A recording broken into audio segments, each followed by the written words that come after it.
Well, welcome everyone to our next session. We're talking about the freedom to lead. When you think about what it takes to bring a product to market, so much has to happen. Think about the number of vendors. Right now, with an active brand on the market, we hear that there are about 22 different solution providers actually involved in supporting that brand. But that's once you're in market. What about everything it takes to kind of get you there? Every time a variable change, an assumption, you name it, it's incredible. The average FDA filing includes over 1,800 pages of documents. There's so much to keep track that will affect everything from the forecast to, frankly, who we're going to hire. So we're going to talk a bit about some, let's say, evolutions in this particular area that come from the insights of an incredible team. I want to welcome Susan Nemitz to the stage. Susan has started an incredible company, actually twice over, as an incredible pharma career. But Sue, I wanted to say welcome. And could you tell us a little bit about your background? Thank you, Frank. Thank you for having me and us. I am a pharma in my entire career. So started carrying the bag, went through many layers and levels and different structures, and then started the Nemitz Group, which is a consulting firm in the commercialization space. We've been in business 18 years, have an extraordinary team. And then more recently, which is the topic for today, we started a SaaS company, a software company called Corval.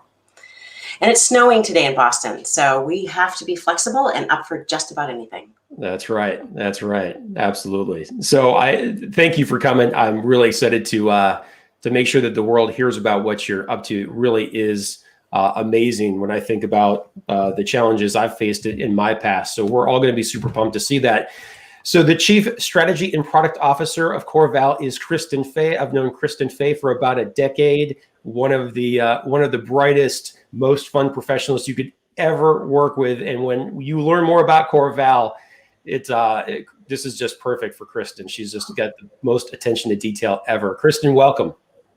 Wow, thank you. It's hard to follow that up, but no, thank you. I'm excited to be here and show off what we've been working on for a while and everything that Sue, her big vision, and how we've brought that to life via a product that can hopefully help everybody that'll be watching today and the biopharma industry at large. Outstanding. Maybe so we can get to know you better, give everyone a little bit about your background and how that journey brought you here. Absolutely. So similar to Sue, my whole career has sort of been in this space, working in market research and reimbursement consulting for a regional payer, a few spins and startups before this. And then about 7 years ago, started working with Sue at the Nemitz Group, doing commercialization consulting with early to mid-stage biopharmaceutical companies, getting sort of that firsthand experience of exactly what it does take to take an asset and help build a company, take an asset to launch and build a company at the same time. And then about 3 years ago, Sue started talking about her vision to, not in the words of reimagine biopharma, but pretty much accomplish that goal. And how can we solve the problems that we see our clients struggling with all the time and leverage technology? This industry is so ripe for disruption with technology. And how can we bring these two things together and help the people that we seek to serve? Outstanding. Well, it's great to have you here. We're going to have a lot of fun today. And I'm going to bring up Mira Olivia, the Chief of Staff of Corval. Mira, welcome. Thank you. I'm very happy to be here. We're happy to have you. Now, you have a very interesting background that's a little bit different than some of ours. Could you tell us about it? Yes. I always refer to that as one of these things is not like the other, and that is me. So I don't really come from a biopharma background, but I have been working in technology startups in Boston for the last dozen years or so, leading marketing teams with B2B and B2C strategies and bringing solutions to market. So I was thrilled to join Sue and Kristen as Chief of Staff to help build our sales and marketing and operations capabilities and bring this really exciting product to the biopharma market. Outstanding. That's great. I'm really excited to talk about it, but I want to set the stage first. So commercialization is a big process. There are high stakes. There are a lot of failures. We're seeing all sorts of stats all the time. 2/3 of brands really aren't meeting launch expectations in the first year, but patients are waiting if we get this wrong. So how do you get it right? And you put that on top of an industry that really has been needing to evolve and innovate when it comes to clearing that path to commercialization. When we think about that, because our audience has different experiences. Some people are in big pharma, some people are in small. I wanted to, ask you all, when you think about commercialization, to you all, what does that mean? And then maybe we can think about it and how it might be also specific to early to mid-stage companies. Thank you, Frank. That's really right. That question's right up our alley, both at the Nemitz Group in terms of the sort of companies we've supported in Boston and across the country, but also in what we're trying to do for Corval. And you hit it on the head when you talked about different companies and teams at different stages. And so a big focus that we have in this area is early to mid-stage companies, where not only are they building the product and the plan for the product, but they're building a company, they're building their team. They have sort of all of this need to hit it right every single time. And then there's people that have done it many times before in bigger organizations, but maybe they're bogged down by bureaucracy, a little bit of, multiple templates and things that they need to fill out. And so our goal is to define commercialization as a mindset. So we're in this industry, all of us, to bring novel and important medicines to patients, right? And sometimes those of us that have been around for a while have heard the science sells itself. Well, what we know is that is not the case. There are many, many barriers, both regulatory and payer and otherwise, but there's also just a need to be able to smooth that road to get to these medicines. And so what we would say is commercialization is a mindset, entire organization focused on that end goal, which is helping patients. And then subcomponents of that, which we'll get to later, are commercialization planning. How do you take that mindset and translate it? And then also, how do you interact at the external stakeholder level? And so what I love about the term commercialization, I'll just throw this other point in the early days of the industry, like when DRGs were just coming to be, it was sales and marketing, and it was very functionally based. And I think what we see now is this really integrated, common view of that mission that I just described. And Kristen, I know you have thoughts on this as well. Yeah, no, that was a great explanation for things. And I think, one of the transition points that's come up a lot in doing our own discovery and research, and certainly drawing on consulting days, is so very many of these clients that we work with, they've been in the clinic for years, if not decades on end. And there's so much deep passion about the science and that commitment to really helping patients and address some of these bigger problems. And it's such a committed organization to achieving that higher goal. And then it really is an interesting turning point to say, we as a culture, as a group, have been working so hard to bring this asset forward. And we're on this threshold where now we need to pull in and grow our organization. And it is a different phase for the company to pull in and to commercialize that asset. It's a different mindset, as you said. And you really need to bring in an entire different group of people and skill sets. So how do you build that organization and preserve some of that mindset and that deep passion for serving this community and helping those patients, while you're also expanding and really keeping your eyes on the prize of getting this drug to those patients? So I think it's honoring that entire journey, both as a company and organization, while also seeking to really serve the end goal. So you had mentioned some of the problems. Let's map it out for everybody. What are some of the pain points that you all see? So I will jump in and then let Mira and Kristen add thoughts as well. And we even have a little graphic to speak to this point. There's this burden that we all feel in industry, really, but certainly our industry, that we're expected to have the answer. We're expected to have all the information, to have processed it. We're expected to have the capabilities, even in a lean organization that hasn't yet built those capabilities. And we're expected to be able to be clear for investors and board members and others in terms of where we're going. And so the pain point, plural points, is how do you do all of that when you're maybe an N of one, or maybe you're a small team that's just trying to pull all of that information together? Others? Observations? Yeah, I think one of the other big pain points personally is just as these organizations are growing and you're expanding, you're adding people to the team, and you're bringing in a lot of consultants or you're leveraging outside sources, it's hard to really keep track of that shared knowledge base. And so whether it's internal turnover or it's just going through and having different people at the party that may not be there forever, it's really hard to have that shared common knowledge and make sure that everyone across the entire team is working with the same assumptions and the same understandings. And I think, a little bit of the transparency across the organization too, that goes with that, to just make sure that everyone is on the same page and you're all united across everything. Very interesting. So I want to dig in a bit deeper. I do want to ask Mira a question though. I'm always fascinated by people who may not be familiar with pharma. We share kind of our habits and our rituals, and sometimes they look at us a little bit funny. Have there been any observations you've had to the launch planning process that you're observing in pharma and biotech right now that is a contrast from your tech background? That's a great question. I am married to somebody in the industry, so it's not so foreign to me. I get little slices of it at home. But I think I think there are a couple things. And I think there are actually ways in which at Corval, we're really borrowing principles from technology and bringing those to the biopharma world. So an example of that is just the ability to be agile.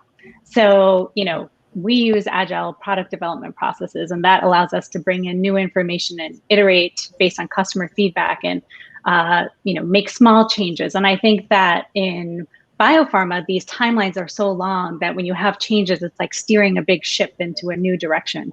But I think at Corval, what we're trying to do is build that ability to be agile into our product, give people the ability to make changes and course correct and change direction. So, that's an example of something I think we're bringing from technology. The other thing is this idea of a single source of truth.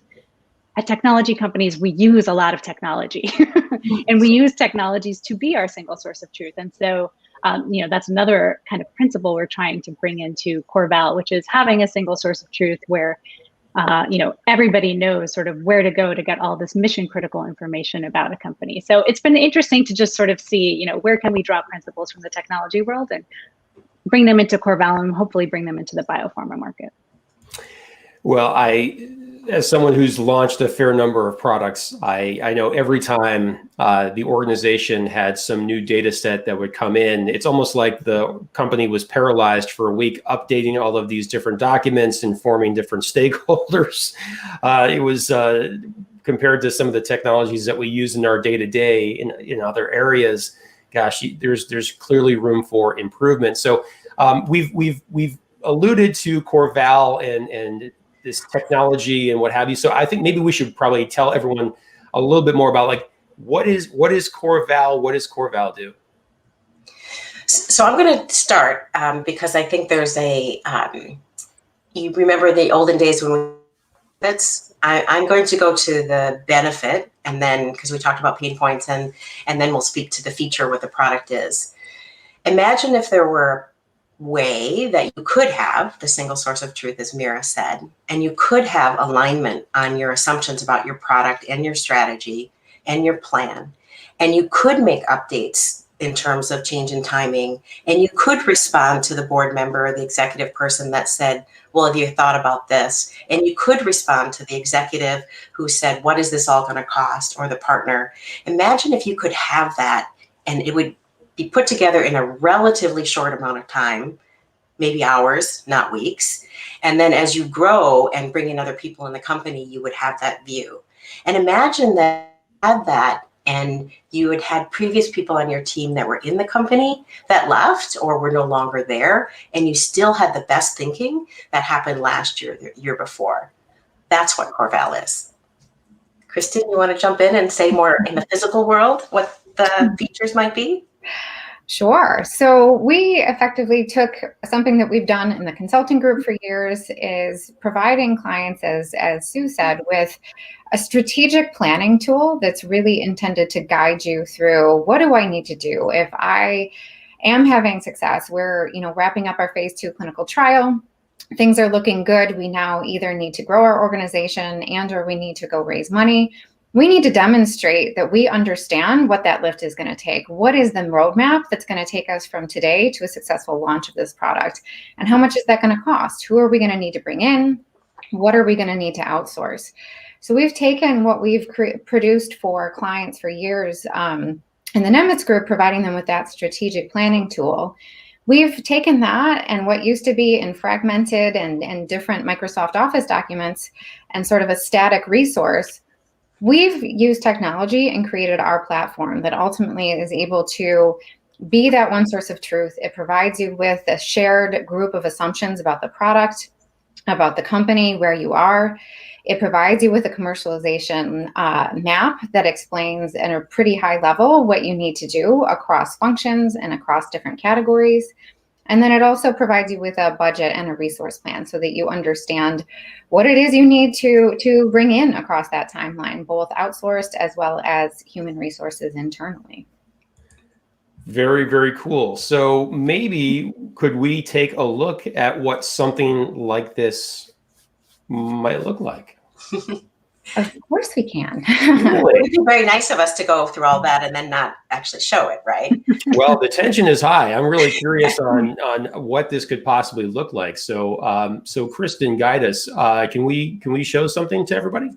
Absolutely. So rather than have everybody go through a long extended walkthrough and doing a demo, which we are happy to do anytime, but we thought we'd break it up into some of those key components that I just talked through. So one of the first and most important pieces of the product itself is the assumptions. It's that one source of truth that the entire company can align on and have more transparency. What's our MOA? What are our key milestone dates across our timeline for the trials, for registration? What are those assumptions for where we're tracking? And to be able to see them organized in hopefully a cogent way for the entire team. So we have a quick short video that can sort of just pull up some of the different highlights of that page within the product. All right, let's take a look at the assumptions.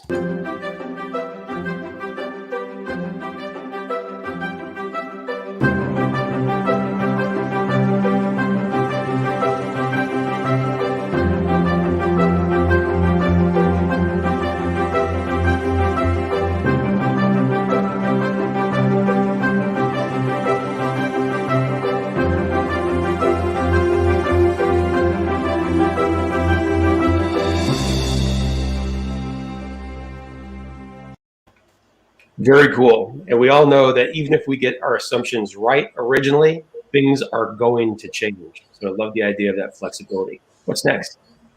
Sure. So the next is our commercialization map itself. So once as an organization and as our customers come in and work cross-functionally and get that alignment on those shared assumptions or that one source of truth, it's natural that you want to see your commercialization map. So the way that we've structured and organized this, you know, again, it's really intended to be a strategic planning tool. At the stage that we're working with organizations, it's intended to be just that. When you get closer to launch, you want to see everything organized by function. That makes a ton of sense. You want a deeply tactical plan. Because this is more of a strategic planning tool, we've organized our commercialization map in our world, everything that people need to do, into 8 categories that are really intended to focus people cross-functionally and understand what it is you need to do top to bottom and across time, but in a way that hopefully helps people see across the aisle what they need to be doing and working with their peers on. So we can take a quick look at the commercialization map.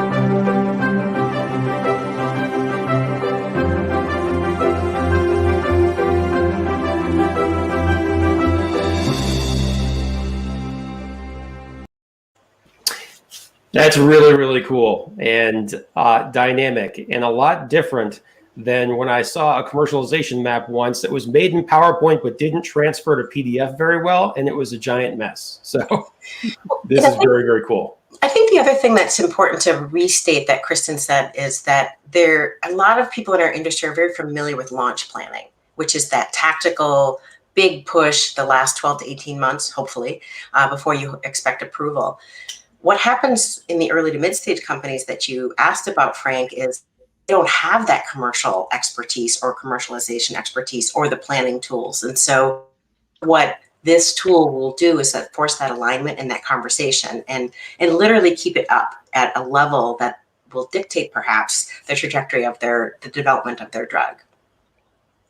That's really key. I feel that many folks have experiences in these early mid to stage companies where they come in and there's a small crew, but as you add everyone and different competencies and different points of view and different documents and different files and different folders, it can become a mess pretty quickly. The other thing that we hear all the time when folks look back is they wish they did certain things earlier. And it wasn't necessarily an output of them delaying taking action. It's just that they almost forgot about it or weren't intentional enough about getting things ready for launch. Right. Or they joined that company from some previous world where they had a whole team and now they're the only one. And it could be any different type of level. It could be a CFO, CBO, program lead. Maybe it's a commercial person, probably not a commercial person. And they may be not wanting to add a lot of people or capability till they get financing. And so all of those different factors mean that they don't have necessarily the bandwidth to do the planning and is just describing. And she's not done that. Sometimes, sorry, I just want to jump in quick. Sometimes we joke about when you see this map and you just go from suddenly, having this long to-do list of things because the map is there and it's telling you everything you need to do. And I think to Sue's point, what it really does is make sure that you don't miss any of these things that are really important. So you don't get too far down the path and then suddenly realize, wow, we should have done this a year ago, or we should have done this 18 months ago. And so being able to have that in front of you gives you that peace of mind that I'm not going to miss a critical step and then find myself 18 months from now wishing that I had done that then. That's a great point. The other facet of that is actually similar to what you brought up, Frank, where the only certainty in this process is change. Right. When things are dynamic, they're going to flex. This gives you the opportunity to say, if this shifts up or down, if my phase 3 trial gets pushed out or moved up, how am I going to counterbalance things across the organization to make sure that I'm prioritizing properly and be able to triage that very quickly, because you see that landscape top to bottom and left to right to be able to prioritize and deprioritize things so you don't miss it, but you also have your eye on the ball and you can move the organization in the right way. Well, that's pain that I think anyone in this industry can relate to over the last year. Because I was looking at some data from last summer, and this report said that 2/3 of clinical trials had some material delay or stoppage. So talk about recent experience with changing assumptions, timelines, et cetera. Right. Right. And you don't want to completely hit the brakes, right? You want to say, okay, we're still moving, we're still tracking. How do we prioritize? And what should be sort of at the top of that list? And what things can we delay a little bit? And how does that impact our budget? That's a big piece of it too. Sorry, Sue, were you going to say something? I know you're going to the next little video too. I think the other thing that we hear in early to mid-stage companies pretty much 100% of the time is we're different. And so some of what's available in the industry, that's sort of the cookie cutter, whether it's an Excel or PowerPoint with all the tasks, doesn't necessarily take into account that the company you're describing, Frank, that may have had a disruption due to a pandemic or to financing or to needing more data, that unique aspect of them, their leadership, needs to be incorporated in whatever plan together. And that may be stating the obvious, but the fact is it's been really difficult to figure out how to incorporate that sort of customization in a strategic planning process when you don't have the capability and all the other things that we've said. Excellent. Great points. So can we take another look at the tool? What's next? Yes. So next is our objectives. So again, a little bit of a broken record here, but this is a strategic planning tool. And how do you get your organization? You have your shared assumptions, your one source of truth. That's great. We've collected all of that information. We understand what your asset and organization are doing. Now it's time to take a look at, well, what are our strategic assumptions? Objectives rather. What is it that's going to be able to help us track from here to there across those 8 categories that we talked about? That in turn helps inform what you just saw in the map. So to be able to get to those activities and understand it a little bit more deeply, those activities in your commercialization map are really there to help you accomplish those objectives and at that level. So the next little video that we can share is truly about the objectives and how you can use those to adjust your map itself and navigate your timing and make it totally custom to you. Cool. Let's take a look.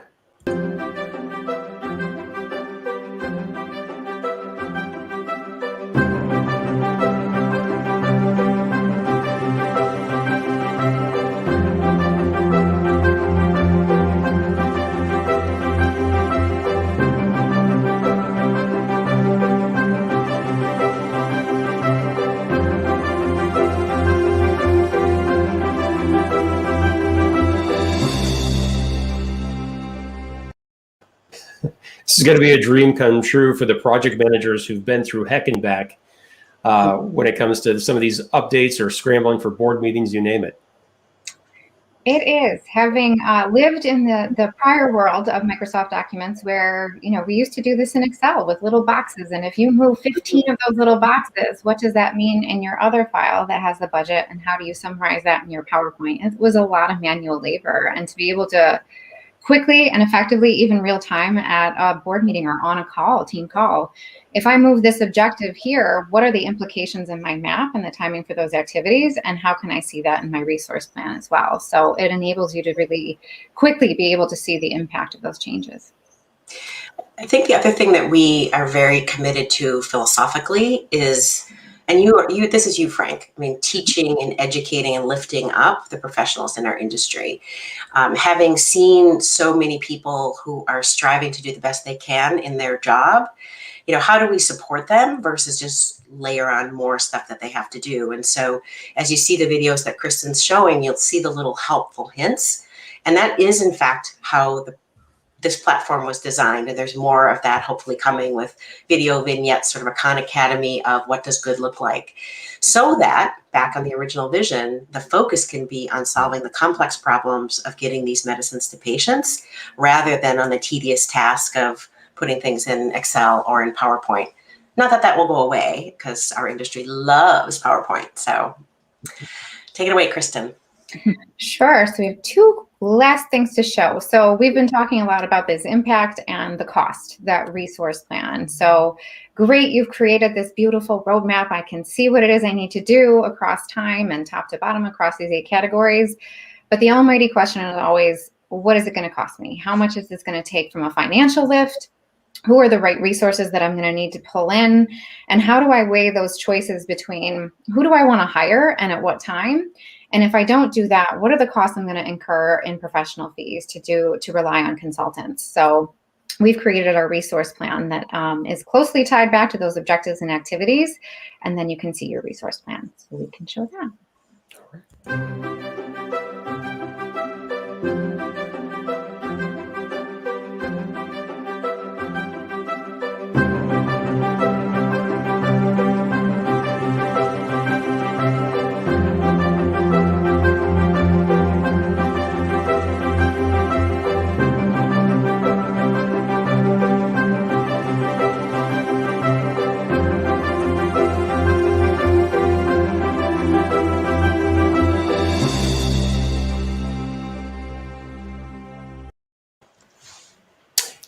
This is comprehensive. This is the result of a lot of experience helping to bring products to market, Sue. This is really impressive. It's definitely a labor of love. I will say that. And I want to bring Mira back in here as well, because what has been really phenomenal about how we're building our own company, Corval, is getting the different perspectives of different team members. And we saw those dollars that were there for a mock drug, maybe not so mock, in the millions of dollars that investors support or invest in companies to bring these drugs to market. And Mira, I know you've been just so helpful teaching us how to communicate in a different environment where maybe the dollars are less in terms of building a startup because the speed has to be greater. I'm curious what your thoughts, if we had a Corval for Corval, would look like. Yeah, I mean, we talk about all the time how we could use a Corval for Corval and just get that roadmap. And, when I think about, well, another principle that we sort of talk about from the technology world is this idea of this time to value, and how quickly after you start using a product are you really getting a lot of value out of it and make you want to use it more. If I had a Corval for Corval, show us the way to how to commercialize this product and bring it to market, it would save me an enormous amount of time and an enormous amount of effort. So when I think about the first commercial leader who joins, an early to mid-stage biopharma company, who is responsible for mapping out for the organization, how do we bring this product to market? How do we commercialize this product? You could see that taking, months to cobble together those resources, go through discovery periods, put together a timeline, understand what the budget requirements are. And really with Corval, you could probably do that in 2 hours. So the time to value there for somebody in that position, somebody in my position, if I had Corval for Corval, is just, it's astonishing, actually. It is very impressive. So I know we've got one more piece to show. What will that be? Yeah, the last piece is a quick one, but it just to illustrate the point that Sue made earlier. One of the biggest core tenets of Corval as a company, but also as a product, really is about helping people help themselves. How do we empower people, build those capabilities? And we want to make this as smooth and easy as possible for people to really eliminate the stress associated with this process, both of commercializing your asset, but also using the product. So we've incorporated user adoption software. It's called User Pilot, that helps guide you through the entire platform. So this is really intended to help people help themselves as they're navigating. So it's just a few quick shots that help show how we try to orient people to the product and hopefully help navigate them through it quickly. Let's take a look.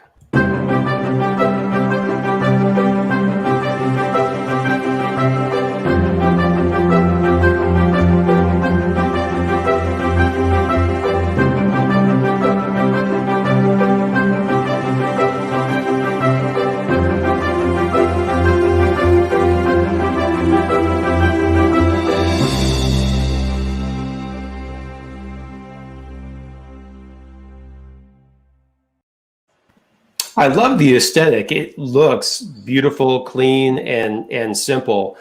I think I'll ask the question that people are asking, which is this complicated?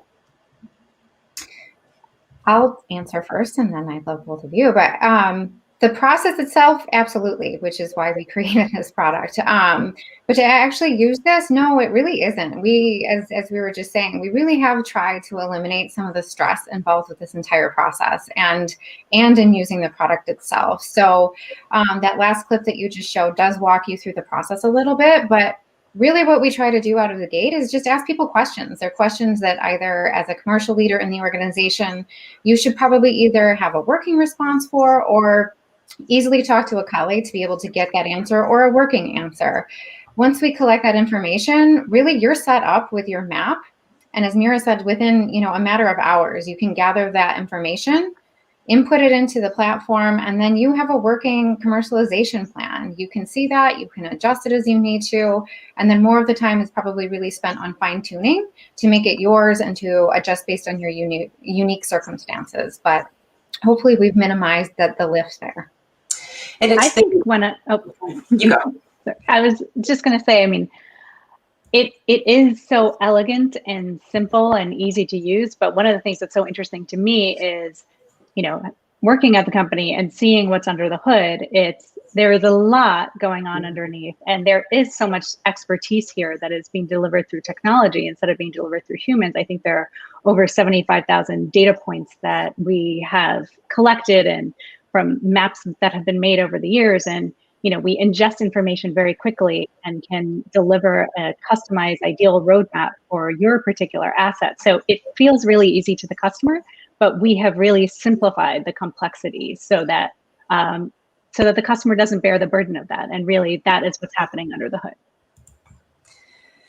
Right. Thank you, Mira, because I think the credibility of the people who would be responsible for the commercialization plan, either responsible internally or responsible to speak to investors and otherwise, they need to be able to speak with confidence and speak with the knowledge that whatever they're putting forward as the plan is the best plan that is possible at that moment in time, which I think is why so many consultants, including the Nemitz Group, play a significant role in these early to mid-stage companies. The problem is consultants go away, and then what do you leave? What's the mark you leave? And I think in a case or with Corval, you would have that single source of truth that has been said. You would have a team that's building capability, hopefully. You would have the confidence that what you have is far better than you potentially could do in a fragmented way, but is still changeable and customizable for the future. So, it's really a life goal to help the industry just be better at what we do. So again, as we've all experienced in this last year, we can focus the medical attention and even quite honestly, the commercialization attention on innovation as opposed to on sort of the burden of getting these plans together. So before you had mentioned how pharma does love its PowerPoint. Does this Corval tool have kind of export capabilities if we do need to share it internally or perhaps even externally, PDFs, files, etc.? Yeah, the answer is yes. I'll answer before I give a little bit of the background. Neither Kristen nor I have grown up in the technology space, which again is why we're so grateful to have Mira and some of the other people that have joined us that know that space. Our development partner really challenged us for why would you want to export this to Microsoft Office products? It's going to be so beautiful and wonderful, and you sort of detach from that single source of truth to go into PowerPoint. And Kristen and I it just has to do that. And so one of the things we'll have to make sure we do in onboarding people is make sure they understand that as soon as it comes out of the platform, any changes that get made or changes in assumptions that may be in the PowerPoint land need to come back into the platform to make sure that it still exists as a single source of truth. And with that, the map itself, because it's 3 to 5 years, 2 to 5 years maybe, before you would actually be on the market, which I don't think we mentioned, is sort of the time span that we're focused on. You would take screenshots of whatever the relevant map activity needs would be, we suspect anyway. And having done these maps, as has been said in the consulting world, what we have learned is that executives and board members, they want the dashboard level. They want the roadmap level that Kristen shared. They want the bottom line in terms of the total cost. They don't necessarily need to know that you're going to put a patient advocacy strategy together in Q4 of 2022. They want to just know that it's covered. And I'll say that's one other anecdotal benefit. Anybody who's been in one of these companies knows that there's the enemy of the anecdote, right? It's the board member who literally, I have a story where a board member sat next to someone on a plane, and that plane said something that board member about sort of the reimbursement landscape. That board member came back to that company, and then pretty soon we were helping someone answer the question from the passenger on some plane to somewhere, some flight to somewhere. What this would do is allow you to say, we got it covered. Yes, we've envisioned it. It's not quite time yet. We're going to do that next year, or we did that last year, whatever that case may be. So obviously I'm excited about it, and I have an amazing team, and we're going to make a difference. That's really the goal. And that's why the Reimagine Biopharma and really your visionary approach with all the people you work with, Frank, has been such a great partnership. Sort of how can we together do more and do better? Well, thank you for making that comment. And as everyone knows, I'm very personally driven around connecting people and ideas that can accelerate innovation in this industry. Because when I think about inefficiencies that I've observed over my career, when I think about the inefficiencies in the launch planning and path to commercialization process, patients can't afford for industry to get in its own way and bring that product to market 6 months too late. It's not acceptable, not acceptable. And I love what's possible with this tool. So Mira, some of your thoughts here around who this is right for, use case types of things, your thoughts on who should be thinking about this. Yeah, well, I mentioned that first commercial hire in a small organization who really is charged with mapping out what their commercialization process looks like. I can't think of anything that could be a greater companion to somebody in that position than this tool. If you want to make a big impact and very quickly, I can't even think of anything else that would be better for you in that situation. So Sue, this is for you. The commercialization process in these early and mid-stage companies is still going to require a lot of outside help. Mm-hmm. We've talked about earlier in this particular summit that the $1.2 trillion global pharmaceutical industry is largely powered by consultants and solution providers. We need them. How does this change our relationship when we identify that we do need help with certain steps along the way? We get that question often because, or a version of that question, because we do have a thriving, very successful consulting business. And I will say that early on, people advised me to put Corval, or NewCo as it was, under the consulting business to sort of sell a package. But what I really believe is that a platform like this and technology and innovation that we're now experiencing, actually consultants do their job more effectively. Because what companies should be paying consultants to do, the Nemitz Group included, is to handle the complex problems that they're struggling to handle, or to lead the workshop that really gets the best thinking in the room so that they can make decisions, as opposed to paying them to do, Excel planning or Microsoft Office et cetera, PowerPoint presentations. And so I believe that Corval will go with consultants. But the company themselves who takes this on should be able to build the plan. And then once they're implementing the plan, they'll pull in outside expertise. You think of market access expertise, that's changing dramatically, knowing when you need to bring that expertise in and then bringing the right people. Digital strategy, we know that's a huge shift in our industry. Well, okay, in the world, but certainly in our industry in the last few years. And so knowing when to do that allows you to then bring the right people in to handle those questions. And Kristen, if an organization takes on another tool, especially one as integrated and comprehensive as this, that's a high stakes decision. How can companies look at this and start to think about, why should I consider this? It's going to certainly require a lot of folks to go ahead and sign off. How do we make it easier for them? Yeah, it's a great question. I mean, I personally am a big believer that ambiguity is the killer of productivity. If nobody is aligned and you don't all have the same marching orders or have that common shared sense of what we need to do, people are confused, they're frustrated, they're not able to have that freedom to lead. So I think that is one of the biggest reasons to do this, is that if everybody's aligned and we can all say, yes, we're driving towards the same goals, we have the same objectives, we have the same assumptions, we can move this forward. And whether that's an outside consultant or that is an internal employee or a new hire, it gives everyone across that spectrum the freedom to lead, to be more productive in what they're doing. So I think it's a huge reason for that. And I think it does give you the ability to have line of sight, both for what you need to do and what you don't need to do. How do you make those trade-offs to say, we could do all of these, but maybe the most important thing for us is to prioritize these three things and save these costs and defer them to later so we have different answers. So I think, a lot of times you can also be sold additional things, or, people might approach you that you need to do this, that, or the other thing. This also can help guide you in making those decisions to triage what is absolutely must have versus what isn't, so we can stay aligned and efficient and focus on the goal. And I think it goes back to that idea of that time to value too. You could spend 6 months trying to figure this all out. You could spend 6 months trying to cobble together the resources and figuring out the plan and trying to figure out how much resources cost, or you could literally have it in a couple of hours and then focus your effort on executing on the plan instead of pulling the plan together. Excellent. Well, every organization believes that they're special, they're different. This has never been done before. We're patient-centric. Why are we doing the same thing we've done for the last 20 years when it comes to commercial planning? That's for sure. It's got to be done different. And really, when we think about leadership, it's about alignment, it's about communication, it's about clarity. We need all of those things in the old process. We really haven't had that to the level that I think our patients deserve and demand.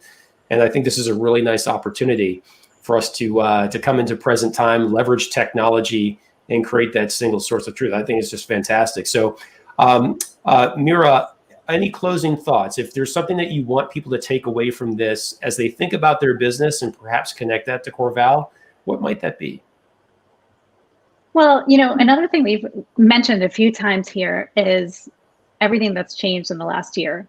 And I think another thing that's done, and to state the obvious, is it's really changed how we work too. So it can seem scary to sort of bring new technologies into your organization. It does feel like, oh, are people going to learn this? Are people going to use it? This is easy, and it is the timing is right for this. We have dramatically changed the way that we work. And the change that's happened in the last year, and not just biopharma, but all around the country and all around the world, is dramatic. We've probably, none of us have ever lived through a shift as dramatic as this. And so I think having a tool that comes in and provides this space of collaboration, provides a single source of truth, provides this transparency, it just helps us build on a lot of the progress that we actually have made in the last year in being more productive and working in this virtual environment. So it's also it's incredibly timely with where we are today. Kristen, as Chief Strategy and Product Officer, you must be obsessing about the buyer persona, the executive in pharma and biotech who's got great intentions and certainly is under a lot of pressure to go ahead and deliver. How do they connect with CoreVal to learn more about, like, hey, is my use case appropriate for something like this? Yeah, absolutely. So I believe there is a link somewhere on your platform, but absolutely they can reach out to us. Our website is coreval.io. And we are happy to set up demos and engage with people just so they can have a greater look. Those videos are a nice little primer, but to be able to actually say, tell us a little bit about your situation. Where are you? What are your biggest goals right now? What are your pain points that you're experiencing? And then let us show you how we might be able to illuminate some of the ways in which this could solve that for you. So we are anxiously ready to talk to people all the time and have our team on call basically to help answer as many questions and show off the product and get people using it. People should definitely reach out and learn more and be able to rule this in or out, that's for sure. And of all the decisions that you've made, Sue, over your career, a decorated one in biopharma, you've been a part of some amazing companies with the Nemitz Group that has ascended to coach and guide so many organizations, and now you've done this. Perhaps you can help close us out with what is your personal passion here that really made this something where it's a priority of all the things that you've done, that this has got to be a substantial achievement of yours on your career record book? Well, thank you for that. I think we're at the proof of concept, but need to actually sort of get it sort of a little further along, but I'll take it because it has been a labor of love, as I said earlier. Sometimes we joke that I often say before I retire, I want to give away all the answers. And I think that CoreVal is the beginning of, and there's much more functionality that we have envisioned for the future, the beginning of helping the industry. Right now it's early to mid-stage companies primarily, but people that impact the industry do this really amazing work, as you've said. And so success for me is far more that and disrupting at some level the consulting model early on so that consultants can be focused on the bigger problems and their teams and the companies can be focused on the bigger problems. And so I'm really hopeful that this is very successful very soon, because it's probably time for me in the next couple years to think about putting my feet up. I joke sometimes too that, we have still both companies, so I'm probably working harder and more than I even did when I was but a young thing. But it's all good, and I'm blessed and grateful. I'm grateful to have the team I have here and the team at the Nemitz Group and good friends like you, Frank. Well, thank you. Well, I'm grateful to the three of you. You are three amazing professionals. And I really want to make sure that we emphasize that over the years, all of you have been involved in helping organizations solve the problems and kind of connect the dots to get innovations to patients that are enjoying that benefit right now. And I'm really hoping that with CoreVal, that can only accelerate getting medicines to the patients that need them. So thank you all. Thanks, Frank. Thank you. Thanks, Kristen. All right. Well, thanks everybody for joining the session. Definitely check out CoreVal in the Expo area. And again, to our team at CoreVal, thank you so much for your time today. Thank you. Thank you. Thank you.